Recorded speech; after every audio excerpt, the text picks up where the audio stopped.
Meus irmãos, bem-vindo novamente ao nosso estudo da série psicológica Joana de Ângeles. Hoje estamos nos dois últimos capítulos, né, do Jesus e a Atualidade.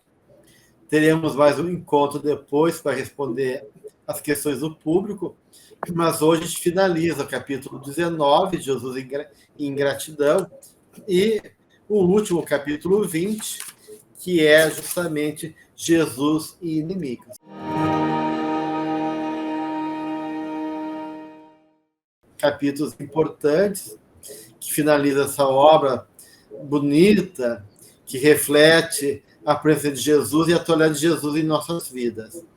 E nesse capítulo 19, eu gostaria que a Adriana começasse colocando para nós um pouquinho da estrutura do capítulo. Olá, então, a todos. É muito bom estarmos fechando esse livro, uma obra maravilhosa, onde ela reatualiza Jesus, né?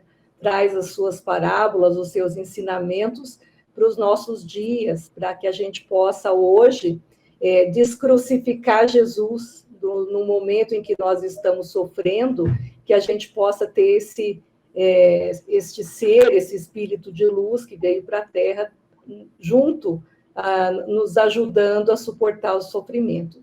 E Joana faz uma estrutura, como todos os capítulos, ela vai estruturando a obra, e essa de Jesus e a ingratidão, a proposta que ela traz, o próprio nome já fala, né, dessa chaga que é a ingratidão, e a proposta que ela oferece, é óbvio, né, que seria a questão da gratidão, que é mais uma perspectiva diante dos acontecimentos, né, que é ter uma postura a ser empregada diante daquela pessoa que é ingrata, né? Então, como nós vamos atuar frente à ingratidão? E é um roteiro a ser seguido, né? Então, ela termina esse capítulo falando de como nós devemos nos portar diante do ingrato, né?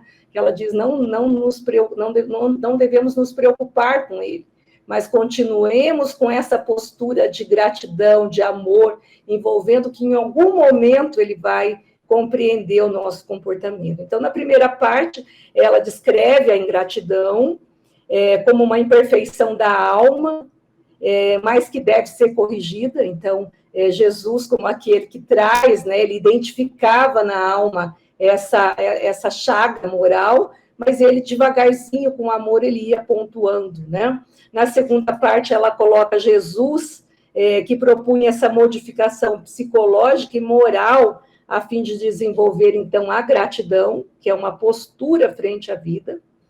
Na terceira parte, ela fala que Jesus identificava essa enfermidade presente no interior do ingrato, a fim de extirpar a causa, e propõe a renovação das metas e atitudes, dos pensamentos e a gratidão pelo bem recebido.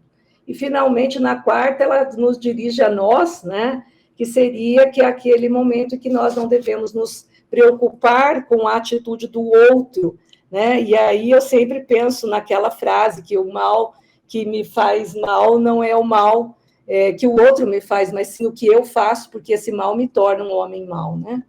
Então, diante disso, seria a estrutura que ela vai trabalhar nesse 19º capítulo da obra. Muito bem. Então, a gente está também com a Guadalupe Amaral, né? Pensar com vocês, né? O que ponto de vista psicológico, o que seria a gratidão do ponto de vista de uma patologia, de uma perspectiva psicológica? Como a gente pode ver a questão da ingratidão enquanto mecanismos psicológicos que está envolvido aí nessa dinâmica da ingratidão? Quando eu li esse capítulo para conversar aqui com vocês, uma das reflexões que me veio foi essa questão que a Joana traz tanto da gratidão, ligada ao amor, à lei do amor, e ao relacionamento, a nós aprendermos o que é o relacionamento, a vida de relação. E daí, a primeira questão psicológica que me vem, né, psicológica, espiritual, é essa questão da gratidão, vinculando a lei do amor e da ingratidão daquele ser que está que perdeu o endereço de si próprio e que está em um momento, né, de puro desamor. Desamor por si, desamor por toda a obra divina. E a partir daí não tem esse reconhecimento de que em tudo existe ali a mão de Deus, né, nos guiando e nós acontecendo. E esse desamor, né, que aí vai por tudo, vai em relação aos outros, vai em relação a si mesmo, vai em relação ao todo. Então, isso é a primeira questão que me chamou a atenção, o desamor daquele que é ingrato. E, né, indo mais para o lado assim, espiritual, como a Adriana ali também comentou, a nossa postura, nós, no sentido de quando nós somos vítimas, entre aspas, né, de algum ato de ingratidão, que não, de forma alguma, justifica nos colocarmos em uma postura de vítima, usarmos aquilo como se aquele ser fosse inferior a nós, mas justamente usarmos aquilo, dentro aí da lei da gratidão, para nos lapidarmos como uma forma também de nós olharmos para isso que também nos habita de alguma forma, né? Nessa questão da projeção e sombra. Eu gosto da forma como ela inicia o capítulo, porque ela fala que amor, justiça, caridade e gratidão são coisas que estão dentro de nós, são inerentes à alma humana, mas que em determinado momento isso ainda não eclodiu, né? Ele se encontra como uma semente que contém em si todo o germe para desenvolver uma árvore, mas que não tem ainda o desenvolvimento satisfatório para que ele possa já ser grato, né? Então, se nós pensarmos dessa forma, nós vamos pensar no próprio processo evolutivo, né? Que, a princípio, o ser só tem sensações. Então, num desenvolvimento moral e espiritual, ele inicia nas sensações. Depois, ele vai desenvolvendo gradativamente as emoções, que ainda estão esses resíduos de natureza animal, que tem ainda essa questão do instinto, né? Para depois desenvolver os sentimentos, que o ponto mais alto, então, seria o amor. Então, se nós pensarmos nessa evolução, a ingratidão seria esse ser ainda criança da alma, né? Por isso que é uma patologia, uma imperfeição. Ela não diz patologia, ela diz imperfeição, ou seja, ele ainda não teve tempo para aprender que é necessário desenvolver esses recursos que já está dentro dele, em essência. Mas será que, Adriana, às vezes há uma recusa da pessoa em se vincular a esses valores essenciais, como amor, justiça, caridade e gratidão, que tu colocou, porque ela vai colocar aqui de maneira muito clara no capítulo que que a gratidão é uma grave imperfeição da alma. E em outro momento ela fala da gratidão como o grato como um enfermo, né? Então, se a gente for pegar isso que a Guadalupe nos coloca, me parece que Joana também reforça quando diz que a gratidão é um desapreço, então é um desamor, eu não tenho apreço, né, a mim e nem as coisas de Deus, né, eu desconsidero.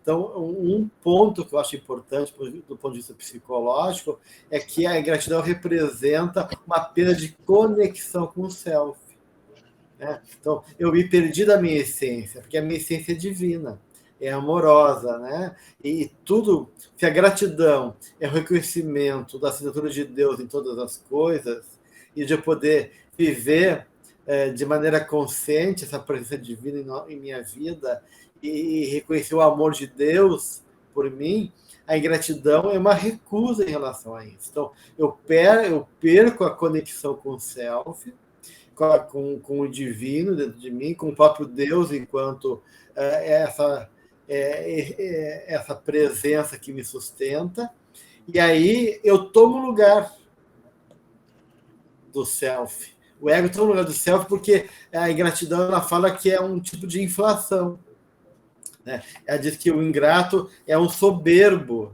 né? E como se autossuficiente. Então, é uma inflação, eu me acho mais do que os outros. eu não me sinto assim participando da vida, me coloco fora do contexto dessa cooperação, dessa união de almas, de natureza que envolve a realidade, onde eu não estou separado do resto do mundo, do universo, né? E desse orgulho mal dissimulado, diz a benfeitora, né? Eu fico numa indisposição perversa. Então, orgulhoso, inflado, me colocando nessa pessoa que acho que mereço mais, pedindo mais, não reconhecendo esse amor, perdendo a conexão comigo mesmo, exigindo da vida daí, né? Porque o ingrato ele acaba se tornando exigente nessa inflação, e aí perdendo a conexão com a vida como um todo, não só comigo, com a minha essência, com o meu self, mas com a possibilidade de poder tirar de cada momento, de cada realidade, algo de felicidade, de alegria, se eu tivesse a sensibilidade de reconhecer, né, a presença amorosa do Pai, sua sabedoria, e não me colocasse nesse lugar apartado da existência, né? Porque eu vejo o ingrato muito assim, apartado da existência do seu próprio self. Porque ela coloca no livro Plenitude que o ser ele erra por dois motivos, né? Que é por ignorância ou por rebeldia. Então, no caso da ingratidão, é quase que uma mistura dos dois, é uma soma de ignorância e de rebeldia, e, acima de tudo, somado, né, pelo orgulho. Então, ela fala que o orgulho é algo que vem somar com essa chaga moral, né?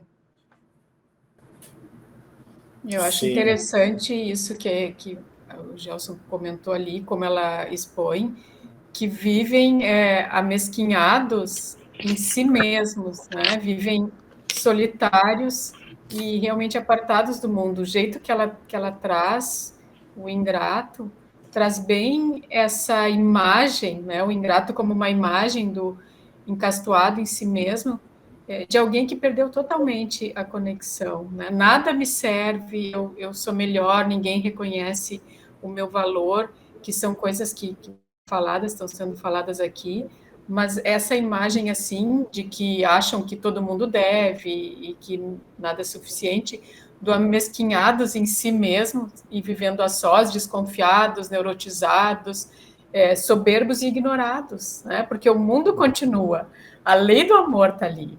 Né? Então, não é que o outro não tente se aproximar, né?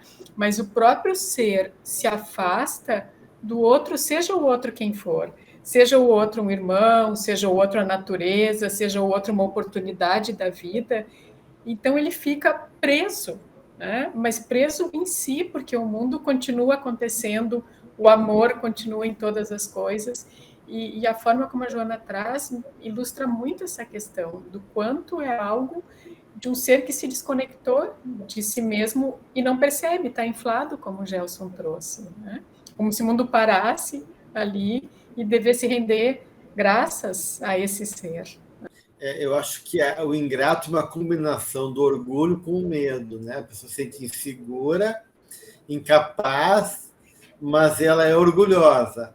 Então, ela cria esse mecanismo, né, de se colocar nesse lugar, né, de exigência em função da incapacidade, da maturidade dela e do medo, mas não reconhecendo que está nela o compromisso, o trabalho. Então, a ingratidão, para mim, é uma recusa de entrar na vida. E por isso que agora o Guadalupe cita aqui o capítulo, a parte da benfeitora, que fala que todo ingrato é solitário, né? Ele é uma pessoa só, né? Porque ele realmente, na vez que ele perde essa conexão com a vida, com ele mesmo, nessa atitude mesquinha, ele é criando essa armadilha para ele mesmo, né? De muito exigir e até de desprezar, né? A Joana fala assim, o quanto essas pessoas acabam ceifando, né, a árvore que dá o fruto, ou desprezando a fonte, né, manchando, né, toldando a fonte que oferece a água para elas, ou seja, elas recebem da vida e maltratam a vida, né? Elas estão muito insatisfeita, uma insatisfação interna em relação a tudo e a todos, e a pessoa vai ficando dura, vai ficando solitária, e, de uma certa maneira, por isso que talvez a ingratidão foi um dos aspectos que Jesus chamava muito a atenção, diz a benfeitora. E ela comenta, né, dos vários leprosos, dos 10 leprosos que ele curou, só um voltou para agradecer. Né? Os outros 9 desprezaram como se estivessem, na sua atitude, a obrigação de Jesus de curar eles, que ele não tivesse nenhuma implicação em relação à realidade que eles estão vivendo. Então, de uma maneira, o ingrato, ele não se responsabiliza pela sua vida. Ele age como se a vida devesse para ele, e não que ele fosse devedor ou responsável pela sua própria caminhada evolutiva. Né? Então, eu vejo realmente na ingratidão um aspecto muito complicado do ponto de vista da patologia da alma. Né? A ingratidão tem várias consequências negativas do ponto de vista emocional e espiritual para o indivíduo que está identificado com esse comportamento. E é interessante olhar essa parábola, porque, olha, a parábola que ela escolhe para que seja trabalhada a ingratidão, ele fica na cura, porque Jesus, como ele identificava no âmago do ser a chaga moral, então aqueles 10 leprosos, a lepra era o símbolo desse orgulho, o símbolo dessa soberba. E aí ele pergunta, né, onde estão os outros? Ou seja, né, os 10 foram curados, só aparece um para agradecer. Então, é interessante que ela vai dizer que sem a liberação da doença interna, desapareceria somente o sintoma, mas logo mais eles voltariam a adoecer, né? E aí a gente vai lembrar sempre aquela máxima que Jesus, quando curava, ele dizia, vai e não tornes a pecar.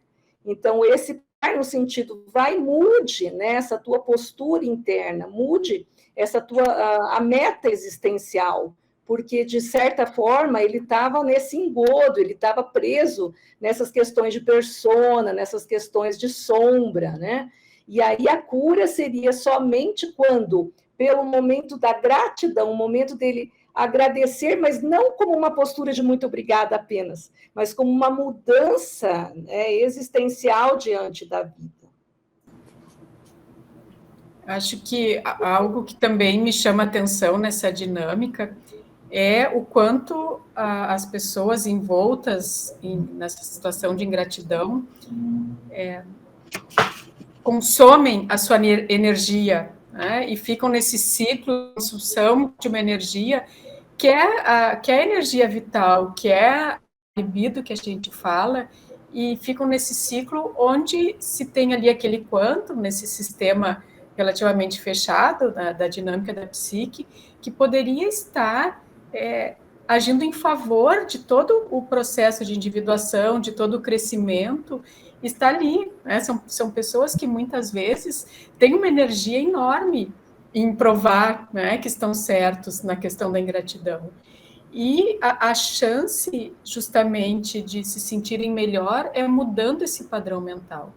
E aí vem ao encontro disso que a Adri está falando, da necessidade da cura vir do ser, né? Da postura de Jesus, de não dar a cura, mas colocar em nós, no ser, essa mudança de padrão, porque senão muda por fora. Né?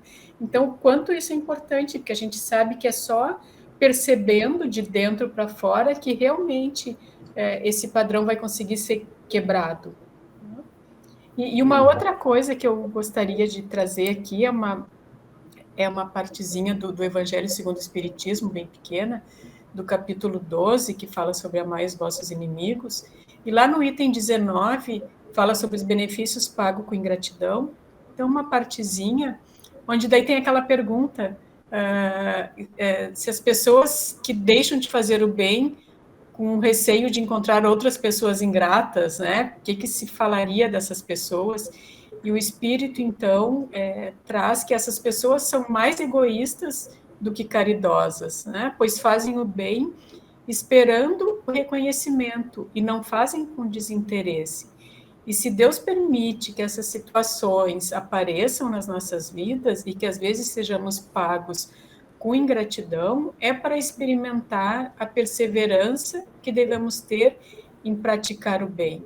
Então, também achei interessante trazer isso, porque por vezes me parece que a gente sendo visitado pela ingratidão, se coloca num lugar também acima do que deveria estar. Né? Então, se está ali, vamos olhar para isso, né? Porque se a gente deu, como é que a gente está cobrando agora? Né? Então, acho que também é bom a gente trazer à luz da consciência esse outro lado. Essa é uma das coisas mais importantes que Jesus nos ficou, foi a paciência, a tolerância e o amor frente à gratidão da humanidade. Passou mais de 2000 anos e a gente continua ingrato a tudo que ele nos devota, né? Em termos de legado e cuidado que ele vem tendo com a gente, né? E não deixou de nos amar, não deixou de nos acompanhar, de zelar por nós, e está nesse compromisso com o Pai de poder nos guiar por esse caminho da luz e da verdade, né? Apesar de toda a nossa ingratidão. Então, ele foi realmente alvo da ingratidão de tanta gente, né? Que dirá de nós ainda, né? Que temos tantas limitações e achar que a gente não vai ter na nossa vida algum tipo de decepção, de ingratidão de alguma pessoa, seja familiar, amigo, ou alguma pessoa do nosso trabalho, da nossa vida, na própria casa espírita, né? Então, por isso que Joana, ela reforça essa importância, não só da gente evitar de ser tomado pela ingratidão, mas de não se preocupar com as pessoas ingratas, né? Porque, como a Guadalupe falou, a proposta é oferecer luz, né? Amor. Então, se a gente está realmente nos doando e nos colocando a serviço do que é melhor, não importa se o outro compreende, aceita, reconhece, de uma maneira está realmente imbuído da proposta do Cristo em nossa vida. E é uma alegria, né? Chegar nesse lugar de poder ser aquele que dá e não aquele que recebe, né? Como diz a oração, né? Da paz, São Francisco de Assis, né? É uma bênção, né? Poder estar nesse lugar. Outra cena da vida de Jesus que ela traz é o momento do Calvário, né? Que quantas pessoas que foram curadas, né? Os cegos, os paralíticos, todas aquelas pessoas que a catalepsia, né? Lázaro, então todas aquelas pessoas que foram curadas, poucos estavam ali, ou pior, muitos ajudaram que ele fosse condenado, que fosse a crucificação, né? Então é interessante que todos aqueles fugiam, né, do enfrentamento de si, e aí projetavam essa sombra no próprio Cristo, e aí ele vai ao cavalo. Então, quantos ingratos, né? Então, hoje é importante a gente perceber que sim, existem ao nosso lado todos esses enfermos da alma, mas a proposta dela é ser tu aquele que ama, né? Claro que nós, dentro da nossa pequenez, ainda não conseguimos totalmente isso, mas pelo menos só pelo fato de não revidar esse mal e possamos oferecer a outra face com o amor de, pelo menos compreendendo que é uma chaga moral, assim como aquela criança que chega aos nossos pés e nos chuta, né? Você vai olhar a criança que está chutando e vai sorrir, vai falar, né? Um dia ele aprende que não deve chutar. E então, assim, a gente deve proceder com estes ingratos, como aqueles ingratos que presenciaram o Calvário, ajudando com que ele fosse crucificado. É interessante que um outro fator importante, assim, em relação à dinâmica da ingratidão, é que eu vejo assim, que todo ingrato é uma pessoa insatisfeita. O ingrato nunca vai ser satisfeito. E quando tiver ingratidão em nosso coração, não há alegria, não há felicidade, não há satisfação. Então, porque o ingrato, como ele perdeu a conexão com aquilo que é essencial, né? E a Joana coloca aqui no capítulo que o trabalho de Jesus é buscar renovação, eliminar o que é secundário, justamente porque o essencial da vida apareça. O ingrato ele não consegue ver o que é essencial, porque na ingratidão não há Deus, não há amor, não há humildade, então não há comunhão, não há reconhecimento. Então, na medida que não há reconhecimento do que é essencial, eu fico na insatisfação e na exigência do que é imediato. Daí a Joana, de maneira muito brilhante aqui, né? Ela fala que nessa dinâmica da ingratidão, a pessoa sempre está buscando o que é imediato, né? Porque como ela não confia, como ela não se vincula com os valores também essenciais da vida e não se vê pertencendo nessa dinâmica da vida amorosa do universo, né? Ele sempre está na exigência. Ele não consegue apaziguar seu coração, ele não consegue ter condições de esperar, de tolerar, de confiar, porque ele realmente se isolou, né? Aquilo que a gente falava antes do Ignacio ser uma pessoa solitária, que vive só e preso nessa dimensão egóica da vida, né? Da ilusão, da imaturidade espiritual, né? Que vai atropelando tudo e não parando para sentir, para perceber, para reconhecer e estar integrado em comunhão com a própria vida, reconhecendo que ele é amado, né? Que o amor existe e que ele é fruto desse amor. Então, ele nega isso e fica preso nessa dinâmica de insatisfação durante toda a vida, até que um dia ele começa a despertar que, como filho de Deus, ele é um espírito também que pode reconhecer e ser grato por tudo que a vida dá para ele e que dá muito, né? A gente recebe muito, na verdade, né? E só que a gente não faz consciência do tanto que a vida nos é amorosa, nos acolhe e nos sustenta a cada momento da nossa caminhada.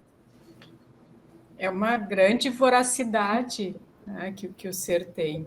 E uma voracidade, como não sabe o que está procurando por essa desconexão, nada preenche, né?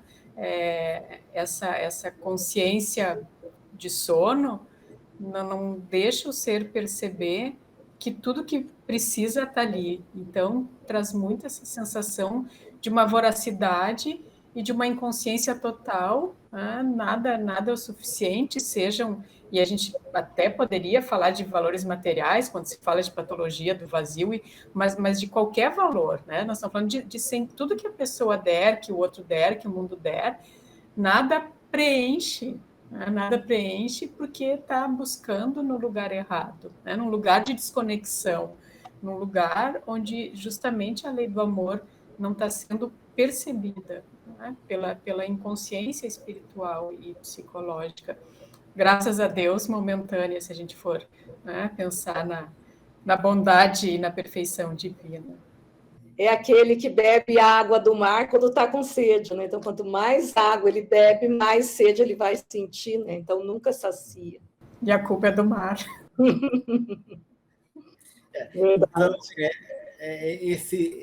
essa ingratidão leva ao segundo ponto, né, que é o último capítulo, Jesus e Inimigos, porque ela vai falando dessa dinâmica, né, da vida que envolve, né, os valores coletivos, superficiais, que envolve esses valores do consumismo, do ter, da competição, onde as pessoas veem o outro como inimigo, em vez de ver uma vida de cooperação e ser grato, reconhecendo que todos estão no mesmo barco e um depende do outro pela lei do amor, que é uma lei de solidariedade e de onde todos nós somos interligados e dependemos um do outro, nessa dinâmica desse complexo coletivo, né, que Joana nos coloca aqui, a gente vai criando uma dinâmica contrária à vida, de destruição, de jogo de interesse, aonde o nosso irmão se torna não o amigo, não o companheiro, mas o inimigo a ser vencido, inimigo a ser combatido. E aí a gente inicia nesse capítulo do inimigo trazendo esse nivelamento dos indivíduos pelo jogo competitivo em busca, né, da conquista injustificável do prazer, dos valores do sucesso, do consumismo, e o desprezo pela identidade humana, né, daquilo que é essencial e verdadeiro, que é realmente os valores espirituais. E é muito essa luta que nós vivemos, né, desse confronto da personalidade ego e essa busca de conexão e de despertar de o self, e essa exigência de um esforço de grande magnitude moral para que a gente consiga se conscientizar desses mecanismos que fazem parte da nossa dinâmica e como a gente está se movimentando no mundo, porque senão a gente acaba, permanece perdido na multidão, sem reconhecer esses valores que são os valores perenes, que são os valores de alma, e projetando nossos medos, nossas angústias lá fora. Os inimigos acabam ficando lá fora, né? Lá fora, mas os mais cruéis eles estão dentro de nós, e são esses que a gente tem que olhar. E é interessante que ela coloca, né, uma polaridade também, né? De um lado, essa questão do modismo, do consumismo, né? E do outro lado, os reacionários que protestam contra isso tudo. Então, fica nesse embate. E aí um fica jogando para o outro, né? E aí, quem seriam esses modelos, então? E aí o homem perdido que projeta fora, né? Ou nesse consumista, ou nesse que é o reacionário, e aí ele vai projetando, e ele perdido, ele busca na coletividade, né? Então ele começa a participar de partidos políticos, de grandes grupos, né? E ele vai se perdendo nesse contexto, e ele vai sempre vendo fora esse grande inimigo. Então, o inimigo a ser combatido é o outro do partido. Então, se eu sou de um partido, eu vou atacar o meu opositor, né? No sentido como se fosse uma batalha, né? E, na realidade, eu é que tenho em mim essa grande sombra, e aí entra Jung falando de uma forma belíssima sobre a questão da sombra, né? E Joana reafirmando que é o nosso maior inimigo, e Jung trabalha esse mecanismo de projeção. Quando eu não tomo consciência de um fator, de algo meu, então eu tenho uma tendência de projetá-la, porque é uma forma da própria psique de fazer com que eu reconheça esse conteúdo que está inconsciente ainda, né? E aqui nesse movimento a gente vê muito bem essa questão, né, de quanto as pessoas, muitas vezes, a grande maioria ainda busca esse inimigo fora, né? O partido, o time de futebol, aí as pessoas vão para um domingo no jogo, no estádio, e depois volta quebrando toda a cidade, porque o time perdeu. Então, é esse movimento coletivo, né, de um complexo coletivo, muitas vezes para esconder essa própria solidão, né? Então, os capítulos, eles se comunicam, né?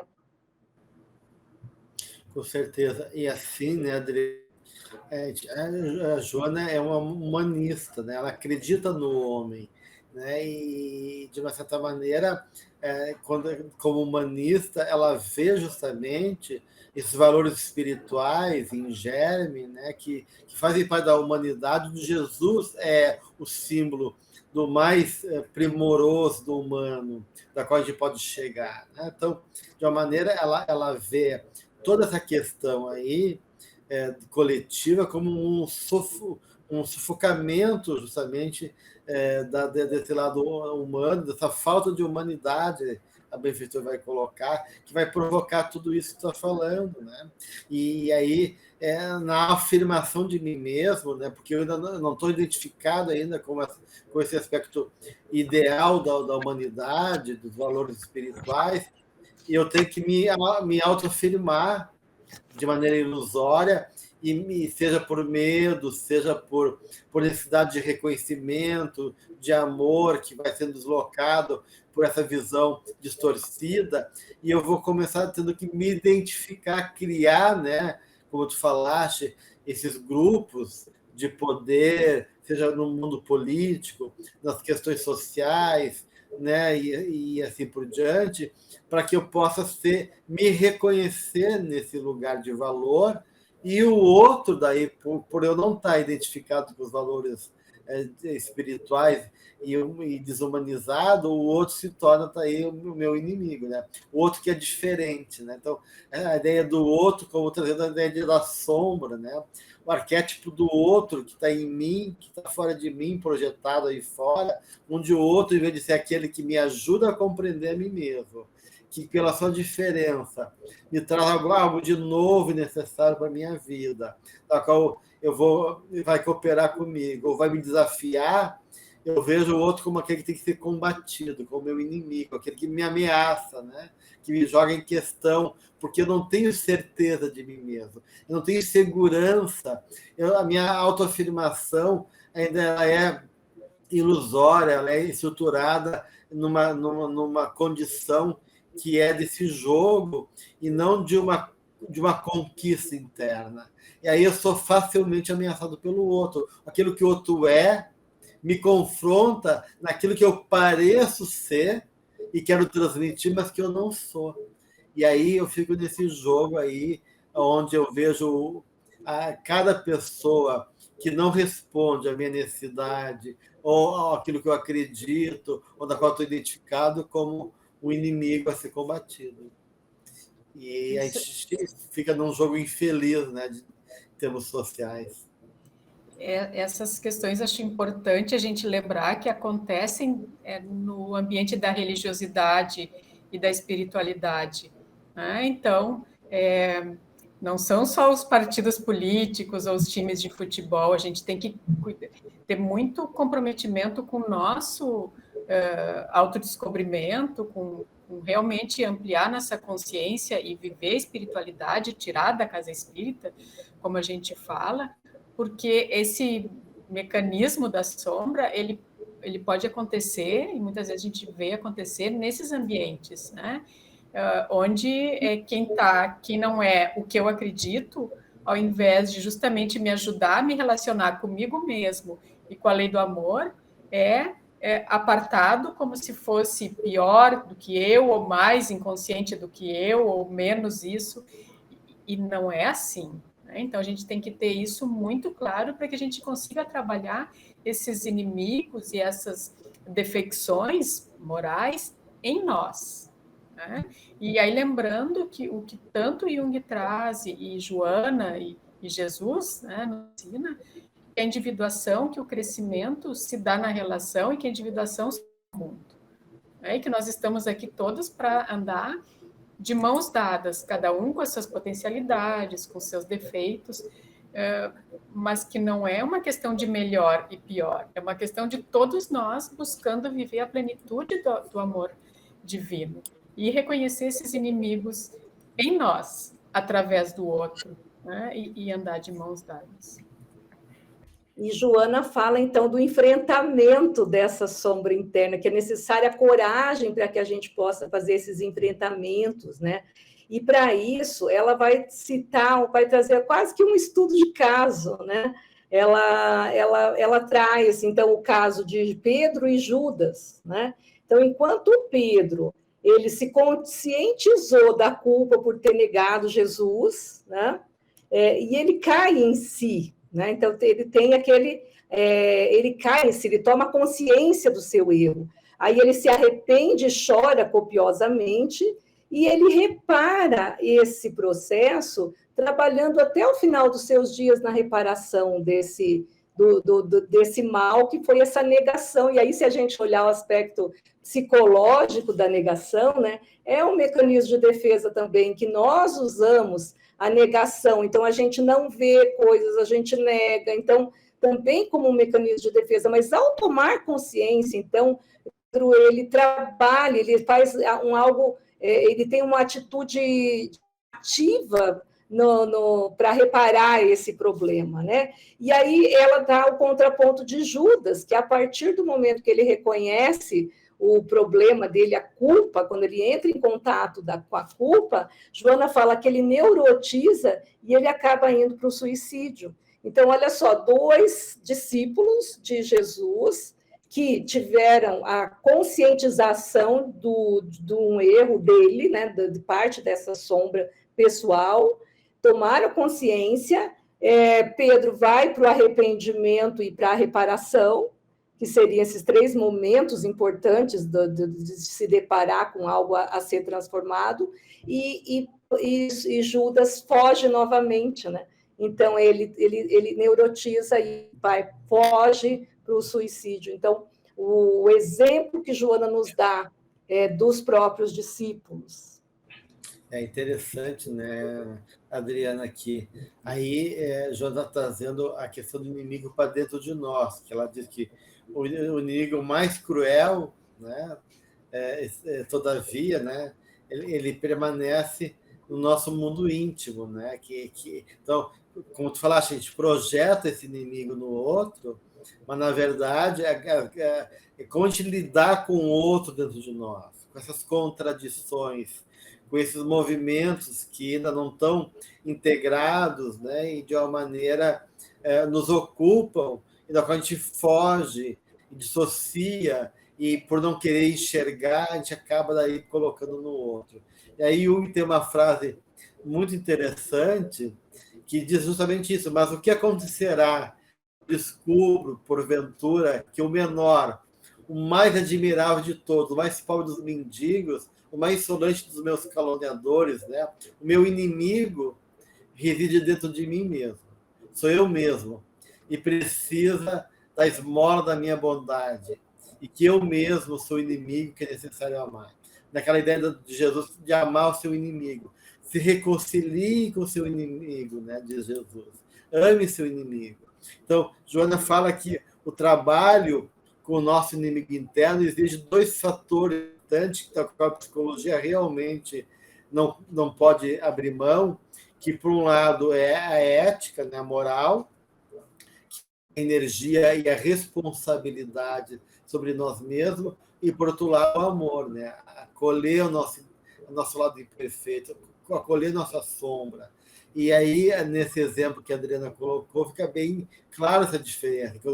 Pedro fica triste com ele mesmo, né? E reconhece que ele negou Jesus e que ele era fraco ainda, mas ele conseguiu se comprometer com energia, com responsabilidade, mas amando, acolhendo a sua sombra, aceitando a sua sombra. Judas não conseguiu fazer o mesmo. Ele não suportou ter que olhar com o seu equívoco, aquele lado dele que, de uma maneira, envolvia esse jogo social e político do mundo, e não suportou o confronto com ele mesmo, buscando a autodestruição através do suicídio, né? Então, de uma certa maneira, toda a dinâmica do trabalho conosco mesmo, com o nosso inimigo interno, exige, de um lado, esse amor, né, de acolher, de suportar, de poder conviver com o nosso lado fraco, infeliz, mal trabalhado, infantil, rude, primitivo, e amar, mas, ao mesmo tempo, se comprometer com energia e responsabilidade com ele. Ela fala nesse capítulo: não tenhas medo desses adversários com os quais convives sem saber. Identifica-os um a um, desembaraçando-te logo após da pressão que exercem sobre ti. Recupera a tua humanidade, sendo tu mesmo. E assim ela segue falando de se estar no grupo social, vivendo ali, mas ainda em si, né, sem sair de si mesmo. E ela traz, assim, ela amplifica, né, o que a gente está falando aqui, essa frase tem essa amplificação, dessa questão que é preciso começar, é preciso aceitar, é preciso entender que está em nós essa questão toda de procurar amar e não no outro, porque ainda vejo que, por mais que a gente se comprometa com a nossa individuação, com o nosso crescimento espiritual, nas questões de sombra, naquelas, como ela diz ali, que convive sem saber, a gente ainda tem essa tendência de não querer olhar, né? E geralmente aquilo que a gente reconhece dizendo, eu sei o que é minha sombra, já nem é mais, né? Porque se a gente já sabe, já está na luz. Então, esse comprometimento em perceber o mundo à nossa volta, perceber as mensagens que a vida nos traz, as questões que se repetem na nossa vida, o que está acontecendo ali que está nos chamando a atenção para que a gente se desenvolva em todo esse potencial que a gente tem. Aquilo que o Jung fala, aquilo que tu não reconheces te aprisiona, né? Aquilo que tu reconhece te liberta. Então, se eu não reconhecer a minha sombra, e a benfeitora coloca que não temer, né? A gente precisa temer enfrentar a tua sombra, porque esse inimigo, essa sombra, não é necessariamente mal, né? O que está desprezado não foi trabalhado, não foi humanizado ainda. Então, essa humanização que Joana propõe aqui no capítulo, né, é justamente ela fala, recupere a tua humanidade, sendo tu mesmo. Então, ser nós mesmos é poder realmente ter essa noção de inteireza, de ser inteiro, essa inteireza que exige uma integração de todas as minhas partes, né? Eu não sou só bom ainda, eu não sou só aquele cara esforçado que me dedica a compreender o Evangelho, a seguir o que a proposta do Espiritismo me coloca. Eu tenho partes minhas ainda que estão muito desencontradas, muito primitivas, eu tenho ainda anseios do passado que são ainda muito desconcertantes, desejos que me atormentam, impulsos ainda negativos. Isso tudo me compõe. E se eu não conseguir reconhecer essas partes dentro de mim, como é que eu vou lidar com elas? Como é que eu vou dialogar? Como é que eu vou conviver de uma maneira favorável? Então, esse enfrentamento da sombra, que são os inimigos dentro de mim, requer essa inteireza que é justamente uma atitude de reconhecer de um lado e aceitar. E aceitar não é compactuar com a sombra, mas sim poder, nesse amor comigo mesmo, ser cuidadoso comigo, ser responsável e poder realmente ajudar essas partes minhas a se humanizar, a poder compreender melhor os mecanismos, que lado meu é esse, e poder, em uma forma legal de poder trabalhar, é nomear minhas partes internas. Eu tenho um nazista dentro de mim, eu tenho um lado cruel, eu tenho um lado voraz, eu tenho um lado que abocanha tudo, que engolir todo mundo, com a minha fome emocional. Como é que eu posso... Então, como que eu consigo personificar essas partes internas minhas e poder aceitar e nomear, no sentido de compreender, de poder entender, eu vou conseguir lidar melhor com elas, criando possibilidades de elas poderem ser humanizadas e, em vez de se tornar um estorvo, um empecilho, se tornar um companheiro que vem me auxiliar também na minha caminhada, porque nesse universo de partes minhas, não existe só o lado ruim, existem potenciais que estão ali também a serem desenvolvidos, que podem estar muito úteis se eu tiver paciência e cuidado com essas partes minhas, não deixando elas soltas, né? Porque elas têm autonomia e agem de maneira impulsiva, e isso sim vai tornar mais complicado a minha vida. Se eu puder suportar, acolher, me responsabilizar, eu estou num caminho realmente integrador e transformador de mim mesmo.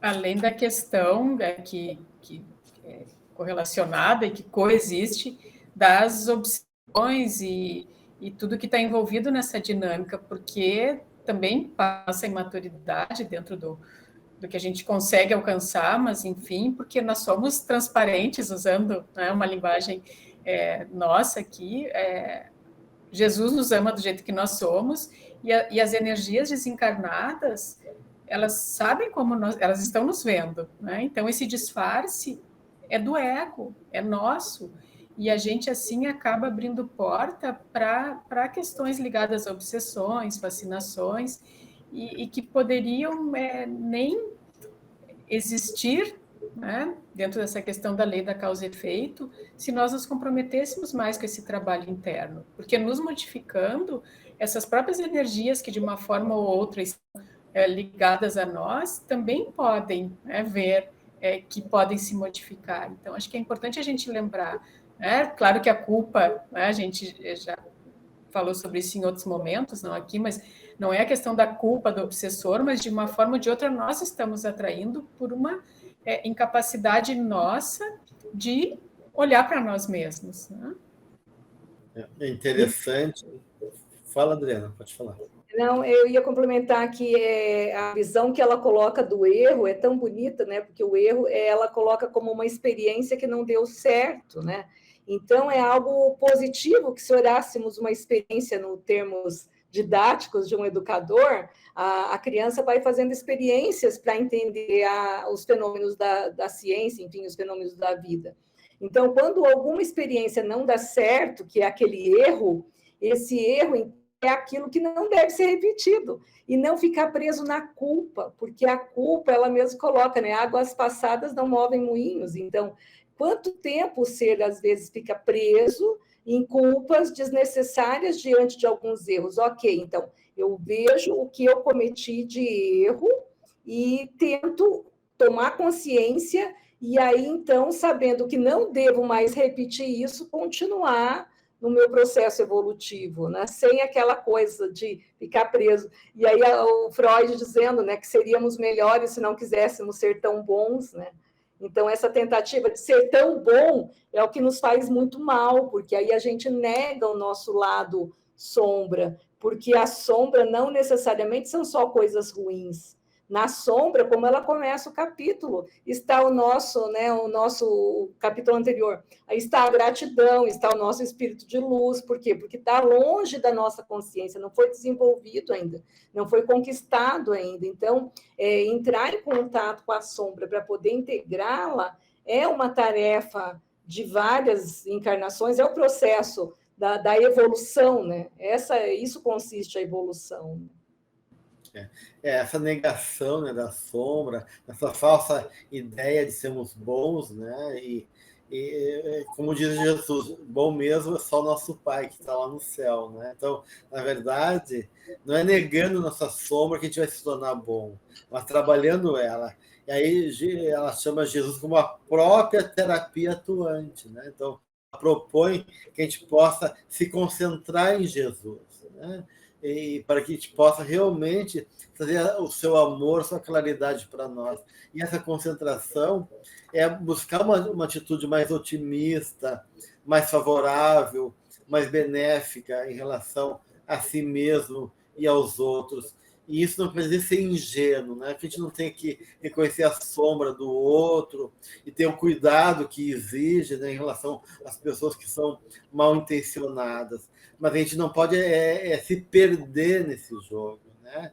É ficar e acreditar mesmo no ser humano, acreditar em nós, acreditar no outro e poder, nesse processo todo, né, ir suportando a sombra do outro e também suportando essa sombra, convivendo, não esquecendo, não dissociando, porque a dissociação é a neurose, e neurose é o diabolos, né? Diabólico é o separado, dividido, e o pecado, como a Adriana falou, é errar o alvo, então a gente vai errar o alvo, porque a gente é um ser ainda dissociado, um ser ainda que não está em paz, integrado consigo mesmo. Então eu tenho que começar pelo começo, que é olhar para mim, me reconhecer, e conviver com essas partes soltas e mal trabalhadas para que eu possa ir me transformando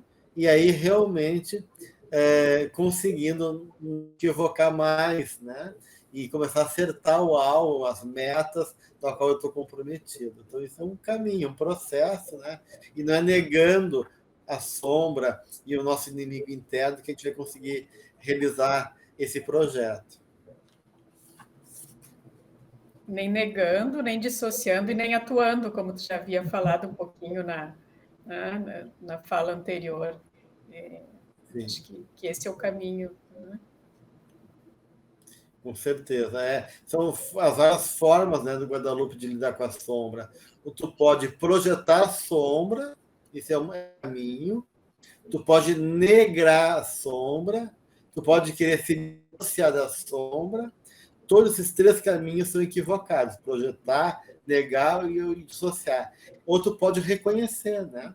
Reconhecer, começar um trabalho de diálogo, de relacionamento com a sombra, a fim de que ela possa ser transformada junto contigo. Porque na hora que ela se transforma, tu te transforma também, né? E aí, de uma maneira, né? E por isso que a Joana ela acaba o capítulo falando de permanecer aberto à renovação. E essa abertura à renovação é uma abertura à diversidade, diz ela, né? E a tua identidade. E a tua identidade não é, então, uma identidade feita de apenas uma realidade. Essa diversidade de elementos que me compõem e como eu tenho que conviver com um grupo e saber lidar com as pessoas diferentes que participam da minha vida, cada um com seus valores, com seu nível de consciência, com a sua condição de espiritual, assim também eu tenho que aprender a reconhecer as várias partes da minha natureza e poder lidar com a diversidade do meu ser, tirando o melhor proveito de cada parte minha. Muito bem, gente. Então, nós estamos chegando ao final desse bonito projeto que começou com Jesus Atualidade e vai seguir adiante agora com o segundo livro, que é o Homem Integral, o segundo livro da série psicológica. E eu queria saber se a Lu e a Adriana queriam ainda trazer algum comentário para finalizar o encontro que fecha, né, o estudo do livro Jesus e Atualidade. Queria convidar, estimular aqueles que nos escutam a trazerem suas dúvidas, seus questionamentos, para que a gente daí possa falar um pouco mais sobre o livro em um encontro a seguir de fechamento. Então, aí fica o convite a gente poder realmente reler, né, essa obra fantástica da benfeitora, que começa com Jesus Atualidade, e ver quão profundo é o material dela, porque a gente vai fazer uma leitura muito superficial, muito rápida, né? E não para meditar. A Joana exige esse cuidado de refletir, de meditar, de trazer para a nossa vida, né? A fim que a gente possa realmente aproveitar todo o material e recurso que oferece em favor da nossa conscientização e da transformação do nosso comportamento e, assim, fazer essa caminhada de planificação do nosso ser. Então, que possamos seguir junto ainda com os demais livros da série psicológica e que a gente vai ter esse último momento ainda, que é o momento que encerra o estudo do Jesus Atualidade com as perguntas e os últimos questionamentos, para depois a gente iniciar, então, no segundo volume da série psicológica. Um grande abraço a todos, que possamos permanecer, então, nesse convite da benfeitora ao estudo, à reflexão e à transformação de nós mesmos.